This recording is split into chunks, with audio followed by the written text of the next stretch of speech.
Buenas compañeros, ¿qué tal? En este vídeo quiero hablaros sobre el press militar y sobre cómo tenemos que solucionar un error que es muy común. Es un error que suele producir muchísimas lesiones en los hombros, pero sobre todo suele producir bastantes lesiones en la columna vertebral.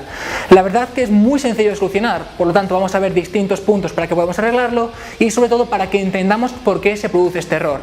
Bien, lo que voy a hacer es dividir este vídeo en 3 puntos. Los 2 primeros van a ser de cara a entender cómo tenemos que hacerlo de forma correcta y el tercero será una consecuencia de no realizar los 2 puntos anteriores de forma adecuada. Bien, el primer punto. Tenemos que entender que en press militar tenemos que intentar siempre mantener la barra tan cerca como sea posible de nuestro cuerpo. Es decir, cuanto la barra se encuentra cerca de nuestro centro de gravedad, la barra en definitiva pesa bastante menos. Si nosotros tendemos a separar la barra lejos de nuestro centro de gravedad, por cada centímetro que nosotros tendemos a alejarla, la barra va pesando cada vez más.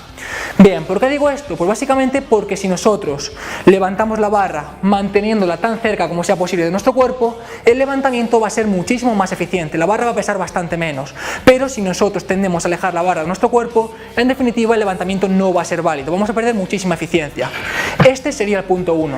Bien, en segundo lugar tenemos que entender que en el press militar hay una cadena cinética larguísima. Eso quiere decir que desde el punto en el cual nosotros sujetamos la barra hasta el punto en el cual nosotros nos sostenemos en el suelo hay una distancia que es larguísima, y cuanto mayor es esta distancia, mayor es la musculatura intermedia que trabaja para estabilizar la posición. Es decir, músculos extensores de rodilla, los cuádriceps, extensores de cadera, los glúteos, abdomen, erectores de columna y en definitiva todos ellos trabajan de forma sinérgica para que nosotros podamos ser un bloque tan compacto como sea posible y no se disipe la fuerza en ninguno de ellos. Es decir, que estamos limitados por el punto más débil. Si uno de estos grupos musculares falla en el levantamiento, en definitiva el levantamiento no puede realizarse. Este tercer punto tiene muchísimo que ver con los 2 anteriores. Os preguntaréis, ¿por qué? Bien, básicamente porque si no hemos cumplido los 2 puntos anteriores, se producirán lesiones tanto a nivel de hombro como a nivel de columna vertebral. ¿El motivo? Pues básicamente que cuando nosotros nos encontramos en una posición adecuada, es decir, perfectamente bloqueados, y los codos se encuentran en una posición correcta de empuje, la barra tiende a subir cerca de nosotros y la barra sube de forma eficiente, sube de forma vertical y ningún músculo pierde la eficiencia y en definitiva perdemos la estabilidad. Como veis, los codos se encuentran en una posición correcta de empuje, se encuentran empujando hacia arriba y si se encontraran empujando hacia acá, el levantamiento sería hacia mi cuello y si hiciera una rotación interna, el levantamiento tendería a alejarse de nuestra cara. Bien, ¿cuál es el problema? Pues que así efectivamente el levantamiento es correcto, yo me encuentro en una posición de agarre cómoda y la barra va a subir hacia arriba. Ahora, normalmente, siendo realistas, es bastante complicado ver que la gente suele agarrar de esta forma. ¿Qué es lo que se suele hacer? Se suele utilizar un agarre bastante amplio y vais a ver qué es lo que sucede cuando utilizamos un agarre amplio. Bien, en agarre estrecho, como vemos, los codos apuntan hacia la dirección en la cual tiene que subir la barra. Ahora, si nosotros poco a poco vamos abriendo el agarre, vamos viendo cómo se produce una rotación interna en el húmero. Es decir, que poco a poco los codos van saliendo hacia afuera y en definitiva la barra se va a alejar de nuestra cara. Como veis, aquí empujan hacia arriba y cuanto más abierto, que es como se suele ver, más se produce una rotación interna.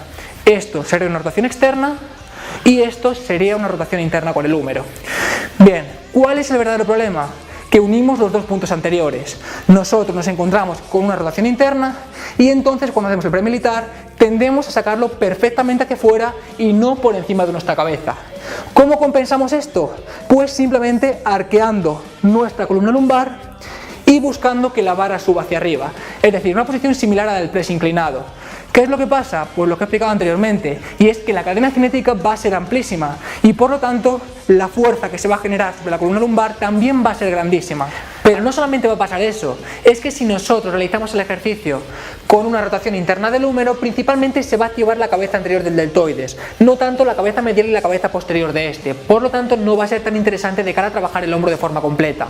Entonces nos encontramos con menor activación en cabeza medial y cabeza posterior, nos encontramos con que el levantamiento no es eficiente porque tendemos a alejarnos de nuestro centro de gravedad y además es que lo compensamos produciendo grave riesgo de lesión sobre la columna lumbar. Por tanto, la solución: cierra ligeramente el agarre, trata de enviar la barra cerca de tu cara y sobre todo mantente compacto para no forzar una hiperlordosis lumbar con la columna. Así que nada chicos, simplemente este es el consejo, perdón por haberlo alargado tanto, pero la verdad que quería y prefería que no quedara ningún tipo de duda durante esta explicación. Así que bueno, agradezco muchísimo a todos los que le dais manita arriba a estos vídeos, la verdad que bueno, últimamente les estáis dando un poco menos, pero entiendo que cuando hay tanta gente es bastante complicado acertar con el contenido que subo. Así que nada, nos vemos en los siguientes vídeos y de verdad muchísimas gracias por el apoyo que me dais día a día. Cuidaos.